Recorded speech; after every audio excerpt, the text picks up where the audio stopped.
Welcome back to the Voice of Russia in London. I'm Tom Spender.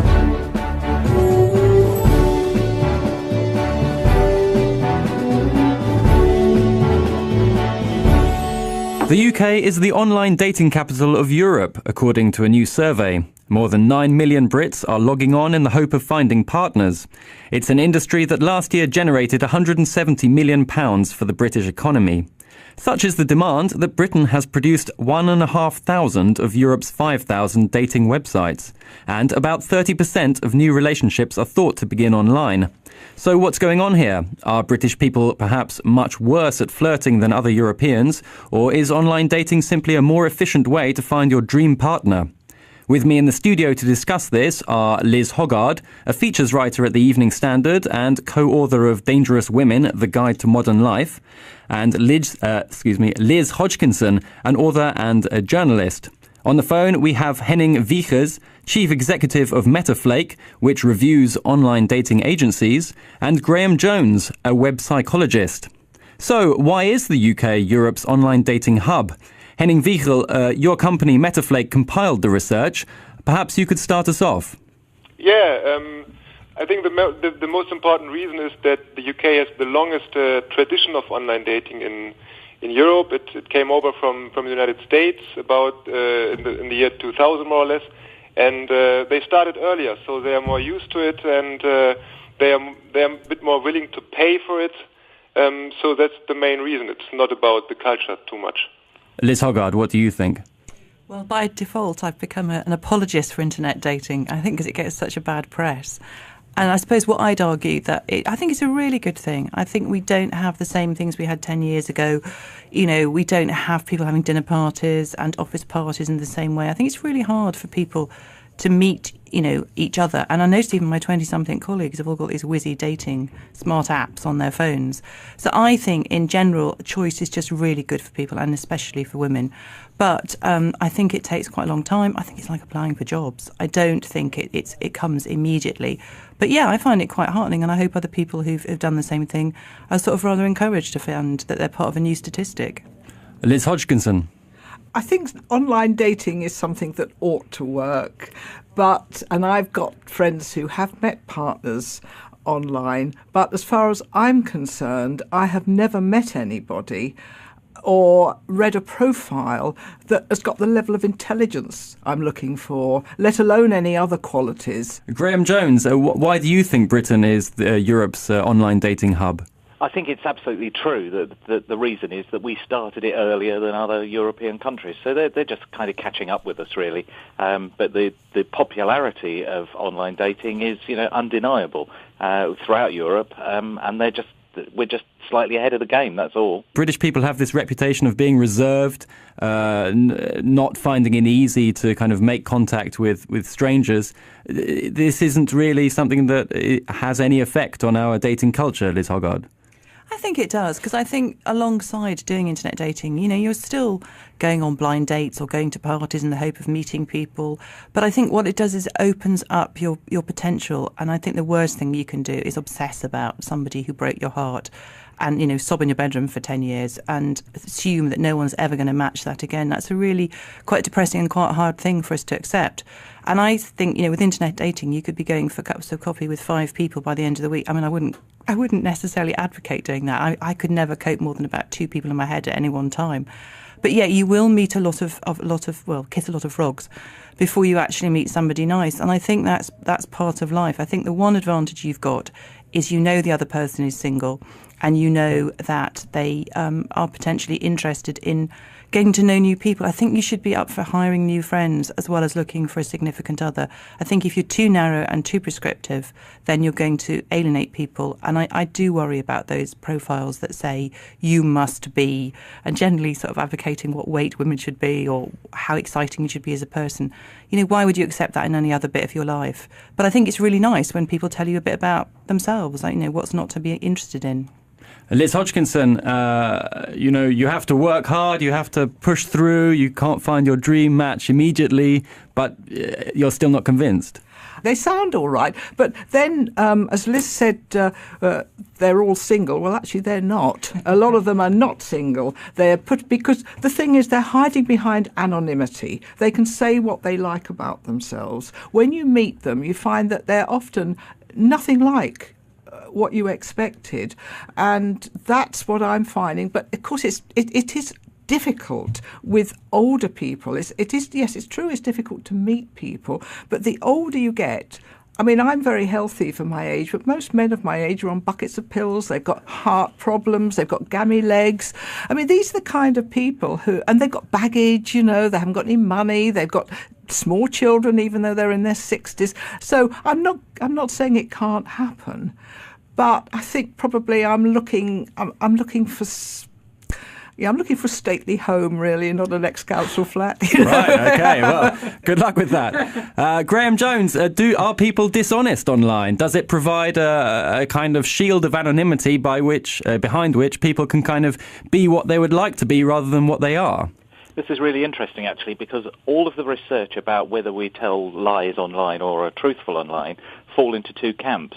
And one camp shows us that actually, in general, we are more honest online than we are in the real world. So all of the stuff we do online, we tend to be much more honest about it, except men in online dating sites. And men in online dating sites, about 20% of them, tend to be a little bit of a fibber. They tend to exaggerate themselves much more, often saying they're much thinner than they really are, often saying that they earn more money than they do, and all these kind of things that exaggerate their kind of peacock status. I can confirm that, because I contacted a man, this is some years ago now, contacted me, and he sounded, on his profile, he sounded as if he might be a possibility. And he said to me that he was in the top 2% of earners in the country. And I thought, it's not that I'm looking for money, because, I'm okay. I don't need somebody to support me. I'm looking for somebody to match me. But when I actually met him, he was on the dole. Oh dear. Well, what a disappointment. But Graham Jones, do these men who are ultimately lying about themselves, are they actually more successful? No, they're not more successful. The problem is that they think they're only exaggerating in the way that they might face to face with someone. So if they're at a party and they meet someone who they're interested in, they're going to try and say that they are a good person and that they're nice and easy to get on with. But what happens in that face-to-face interaction is something that doesn't happen when they're completing their profile online. What happens face-to-face when you meet a potential new partner is that you are immediately getting feedback about what you're saying. You're getting non-verbal feedback. You're getting microfacial gestures which tell you whether or not you're going in the right direction, body language, distance between each other, all these kind of things we subconsciously absorb when we're telling our story about who we are. And that keeps us in check from exaggerating too much. When we complete our profile online, we don't get any of that feedback.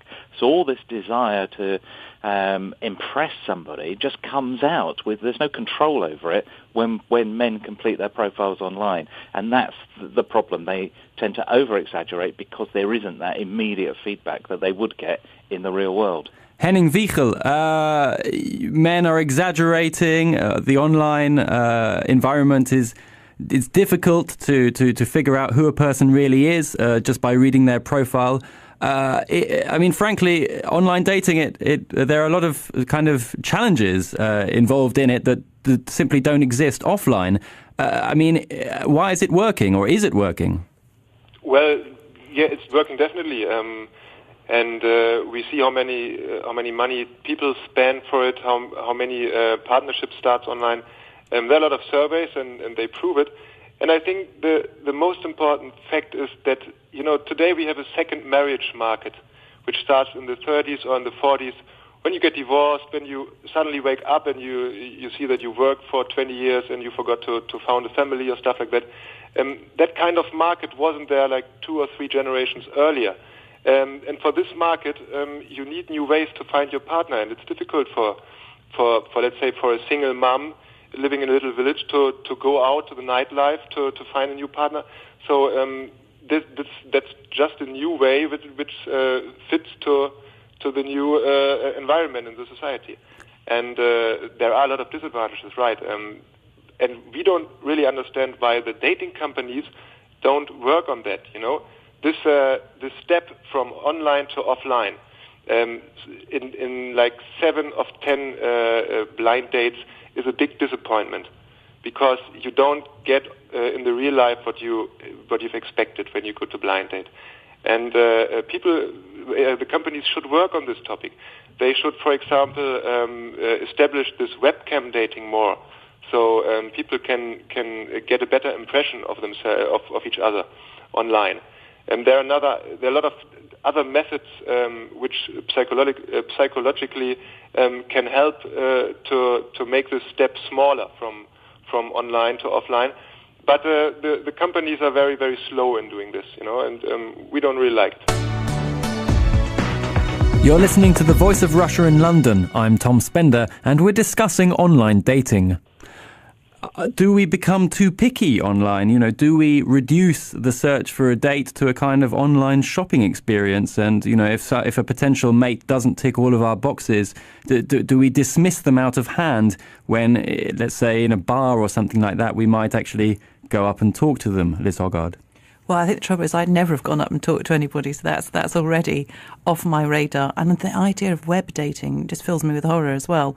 But I'm sure that's a good idea. It's a pragmatic thing to have an idea of what the other person looks like, if that's really high on your list. I think by the end, I just thought, I'm going to tell the truth about who I am. Not too much, because it can be really boring for other people. And if I have to lie about anything, then frankly, I've got lovely friends. I've got a nice life. Let's not worry. And I think that the shopping list mentality is a bad one. What I'd say about internet dating is, I think after initial, connections by email and a little bit of sort of mutual ground, I think you meet really fast, because otherwise you spend, I'm quite early on, I'd spend days emailing the other person. They'd send me their taste in films and ideas and books, and it was wonderful. And then, of course, when you meet and you find you've got absolutely nothing in common, it's mortifying, because you've both slightly misled each other.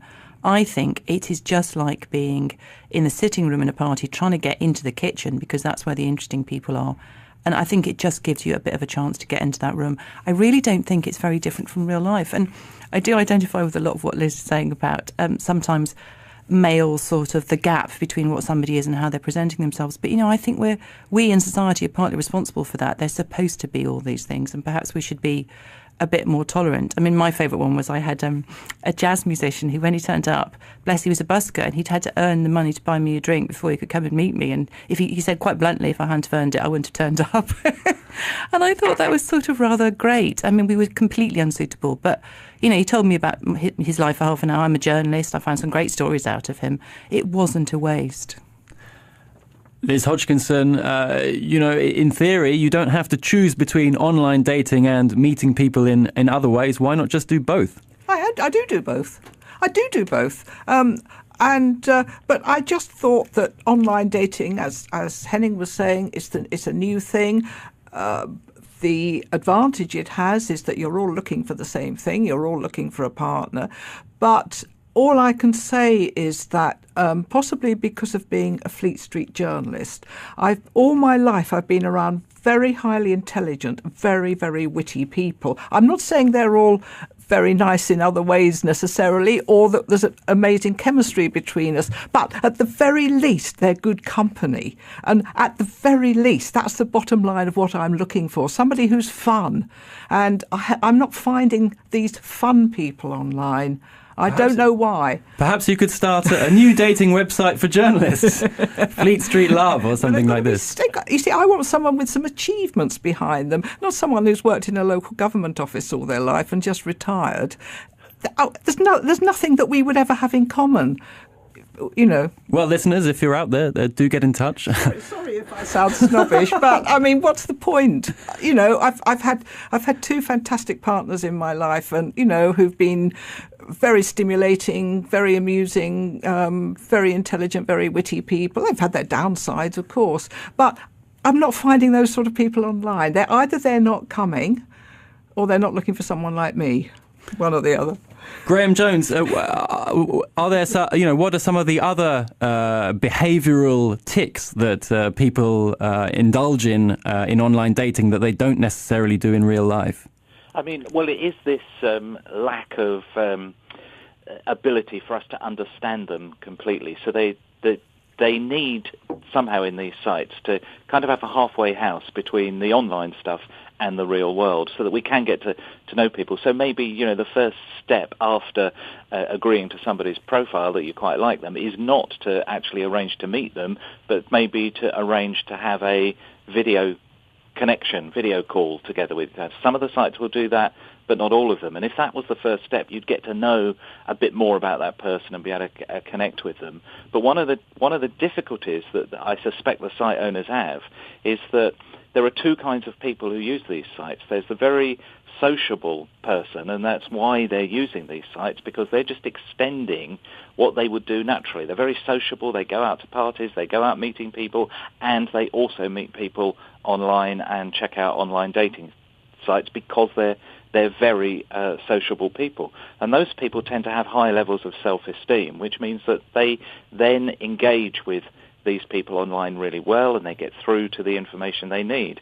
The problem is that there's a significant slice of the people doing online dating, it appears, who have low self-esteem. And that's why they're not going out, because they're worried about themselves, and that's why they don't really connect as well as they might with the potential partners online, and they end up being disappointed, which then means that they still don't have a potential partner, and they go back and they try and find someone else, and the whole thing deteriorates. They get constantly disappointed. If that disappointment could be taken out because that person with low self-esteem is terribly worried about that first date, if that could be reduced, that problem could be reduced by them having an online video chat, that might improve the whole situation for everyone. Henning Wiegel, your research was Europe-wide. Did you actually notice any kind of different trends emerging in different countries? What are some of the characteristics of online dating in other European countries? Well, actually, online dating is nearly the same in all countries. There are several waves or phases when online dating comes to a new country, and all those phases they take place in the same order. At first, it's the gay people that entering online dating. Then it's men searching for sex. Then it's normal singles searching for their partners. Then it's women who find out that finding sex online is a great opportunity. And at the end of the day, it's the senior citizens who join the game. And if you take a look at different European countries, we just see that we are on different levels of development. Like in Romania or even in Italy, they are on an earlier level. And apart from the behavior, we see big differences in spending money for online dating, but this is very close connected to the wealth of the countries themselves. Like we saw that Spanish or people from Italy, they're just not able to pay that much for online dating right now. And you were talking about suggesting webcam meetings, and both you and Graham Jones have suggested this, in fact. But Liz Hoggard is saying that she views that with dread. Well, I sort of worry that we are objectifying too much about what the other person looks like. And I mean, I think it comes back to the similar point that we've been making about people with social anxiety disorder having difficulty dating. We're talking as if romance is the great mantra that solves every problem in our lives. And I think it's really only one of many things you can do to change when you're not feeling great about yourself, or you've got into a bit of a rut, or you've lost the person you thought was the love of your life. I think it's rather sort of worrying that we're quite so sentimental about romance, because as we all know, when you do meet the significant other, there are lots of other problems like, can we all survive financially at the moment? Do we have equivalent jobs? Do we like their sister? It's about having a skill set, about connecting with other people. And if you meet someone lovely and fall in love with them, that's a fantastic thing too. So to sort of, I don't know, I think to be so sort of convinced about the way that somebody looks, I suppose it's being honest. If you feel I only go out with girls with brown hair or who are under 5'6", then that's probably helpful if you know you're not going to move on that. But when I think about the people that I care about most in my life, particularly my friends, I can't even remember whether they're good looking or not. I assume they are. But the thing that excites me about them is something else. And I think all those other non-verbal cues that you get when you meet somebody, I think that's really important to pick that up. But I would say that this idea of an A and a B list, the people who are sparky and fascinating and brilliant in one website and the ones who have got sort of difficulties in another, that's not the best way of working. If at best it's to give you a confidence boost. And I do think that this sort of idea that internet dating is somehow, going to provide you the thing that you haven't managed to get in real life, I think all it does is give you more options. And it's just nice to exchange stories with other people. What I think Liz is completely right about is there is a great hypocrisy about men and internet dating. And I think there's some very fabulous women on those sites. And I think that men, it's not just that they're going for younger women, but they have a bit more time and they have a self-invented notion of themselves. I think women are pretty realistic. And I think there is a gap there. And that is something that I think they should look into more. I mean, if I'm right, you met your current partner through online dating. Just tell us briefly how that happened and how it developed. Well, I was going to say, I wish somebody else would meet somebody, at the sort of ripe age of 49, because then I wouldn't have to keep writing about it. No, he's really nice, but I didn't, he knows all this. I wasn't convinced at all. And he was very keen, and I think actually he was just good-mannered, and he'd come out of divorce, and I think therefore he was more sort of, enthusiastic about the whole thing. So I was quite firm, and I said we're just going to be friends, and we would just hang out. And, I was even going to introduce him to some other women that I thought would probably be more suitable. But he stayed the course. And then I think I introduced him to a group of my friends. I pretty much ignored him. And he handled it so well, and they liked him, and they all came back the next day and said, they didn't know how we'd met, who was that great man? And I thought, really? So I think there's something about that, putting somebody new into your social group, unless you find it mortifying. It allows you to look at them with different eyes. And yeah, it's really funny now. I can't understand why I didn't. But I think I was just so used to people being nice to me on dates that when he was nice, I thought there was something suspect about it. You're listening to The Voice of Russia in London. I'm Tom Spender, and we're discussing online dating. With me in the studio are Liz Hoggard, a features writer at the Evening Standard and co-author of Dangerous Women, The Guide to Modern Life, and Liz Hodgkinson, an author and journalist. On the phone, we have Henning Wiechers, Chief Executive of Metaflake, which reviews online dating agencies, and Graham Jones, a web psychologist. Liz Hodgkinson. You have to go on a first impression when you're online dating. You've got nothing else to go on.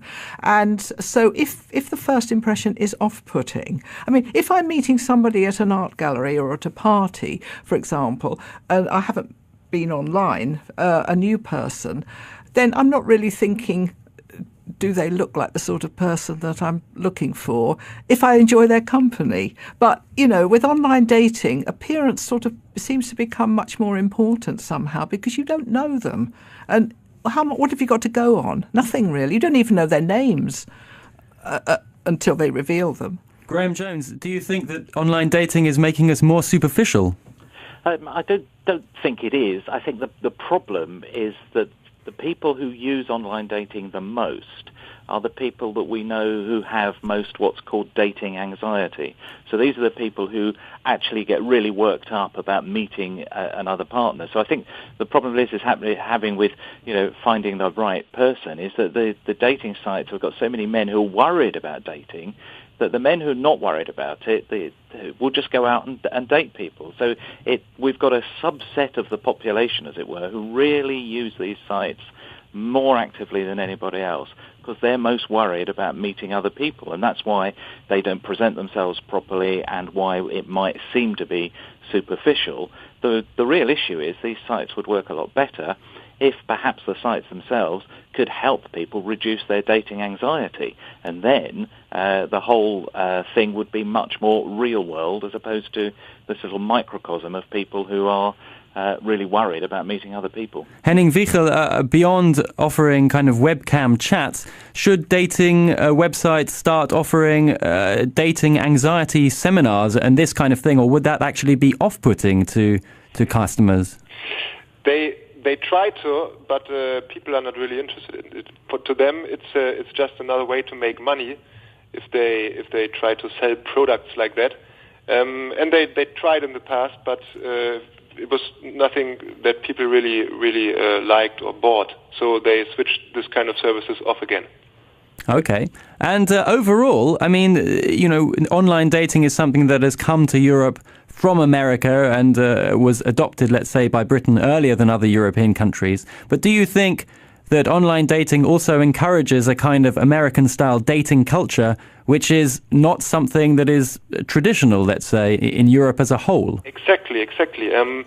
Like we in Germany, we don't even have a word for dating. Either you're together with someone or you aren't. But dating as a process of meeting someone who was recommended to you and for a while, and you know those rules like if you don't kiss at the third date, it's over and stuff like that. Rules like that don't exist in Germany and in many other European countries, as we have another tradition of meeting our partner, like in our peer groups, in workplace, sports, wherever. And in the United States, where a lot of immigration took part in the past, this dating process, which is a bit artificial, has a long tradition, and so it was much easier in the United States to adopt this online dating in the society. So you're saying that because the US is more diverse and people had less of an idea of different people's cultural backgrounds, this kind of pragmatic approach led to dating as a phenomenon. Exactly. As I said, I don't know what's your view on this term of dating in the UK. All I know is that in the United States, dating is a very established thing, and it has certain rules and stuff like that. And we in Germany, we don't have that. And we learned dating by learning online dating. And I don't know what's the state here in UK. Okay, unfortunately, it's a fascinating subject, but we've kind of run out of time. So I'm going to ask everyone for a sort of closing thought on online dating, and perhaps we could look at where it's going, what evolutions we might see in the future. Liz Hoggard. I'm in awe of the Germans not having a word for dating. I think that's so healthy. I think the thing is that we've borrowed a lot of stuff from New York. Sex and the City in lots of ways showed us that there's this whole culture. What we've got to do is be a bit more upfront, like the New Yorkers, and be braver and more truthful. What does exclusive mean? Are you allowed to go on dates with 10 other people? Let's just all be a bit franker about it. It would be helpful. Liz Hodgkinson. When it comes to the over 50s or the over 60s in my case, you're meeting a lot of people who, when you were at university, they'd have been the boys nobody wanted to go out with. Now they're old. Even worse. Graham Jones. I think there's an opportunity for a website called Dating Boys You Didn't Want to Go Out With. But I think what's really important to realise is that we're restricted by the current state of technology. It doesn't match what we deal with in the real world in emotional terms, but there is technology on the horizon currently being tested which allows us to transmit our emotions over the internet. And when that happens, then online dating really will work. Henning Wiechers. I think online dating is just a new platform, and all the problems people have with it, they come from the people themselves. People who have difficulties to find their partner for many, many reasons, and online dating can't fulfill miracles here. That rounds it up. With me in the studio were Liz Hoggard, a features writer at the Evening Standard and co-author of Dangerous Women, The Guide to Modern Life, and Liz Hodgkinson, author and journalist. And on the phone we had Henning Wiechers, chief executive of Metaflake, which reviews online dating agencies, and Graham Jones, a web psychologist. Thank you all very much.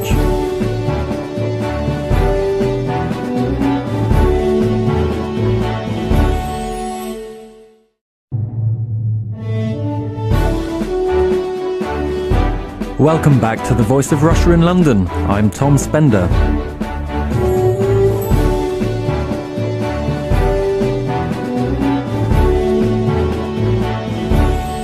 The UK is the online dating capital of Europe, according to a new survey. More than 9 million Brits are logging on in the hope of finding partners. It's an industry that last year generated £170 million for the British economy. Such is the demand that Britain has produced 1,500 of Europe's 5,000 dating websites, and about 30% of new relationships are thought to begin online. So what's going on here? Are British people perhaps much worse at flirting than other Europeans, or is online dating simply a more efficient way to find your dream partner? With me in the studio to discuss this are Liz Hoggard, a features writer at the Evening Standard and co-author of Dangerous Women, The Guide to Modern Life, and Liz Hodgkinson, an author and a journalist. On the phone, we have Henning Wiechers, Chief Executive of MetaFlake, which reviews online dating agencies, and Graham Jones, a web psychologist. So, why is the UK Europe's online dating hub? Henning Wiegel, your company MetaFlake compiled the research. Perhaps you could start us off. Yeah, I think the most important reason is that the UK has the longest tradition of online dating in Europe. It came over from the United States about in the year 2000 more or less, and they started earlier, so they are more used to it, and they are a bit more willing. Good for people, and especially for women. But I think it takes quite a long time. I think it's like applying for jobs. I don't think it comes immediately. But yeah, I find it quite heartening, and I hope other people who've done the same thing are sort of rather encouraged to find that they're part of a new statistic. Liz Hodgkinson. I think online dating is something that ought to work, and I've got friends who have met partners online, but as far as I'm concerned, I have never met anybody or read a profile that has got the level of intelligence to pay for it. So that's the main reason. It's not about the culture too much. Liz Hoggard, what do you think? Well, by default, I've become an apologist for internet dating, I think, because it gets such a bad press. And I suppose what I'd argue that I think it's a really good thing. I think we don't have the same things we had 10 years ago. You know, we don't have people having dinner parties and office parties in the same way. I think it's really hard for people to meet, each other. And I noticed even my 20-something colleagues have all got these whizzy dating smart apps on their phones. So I think, in general, choice is just really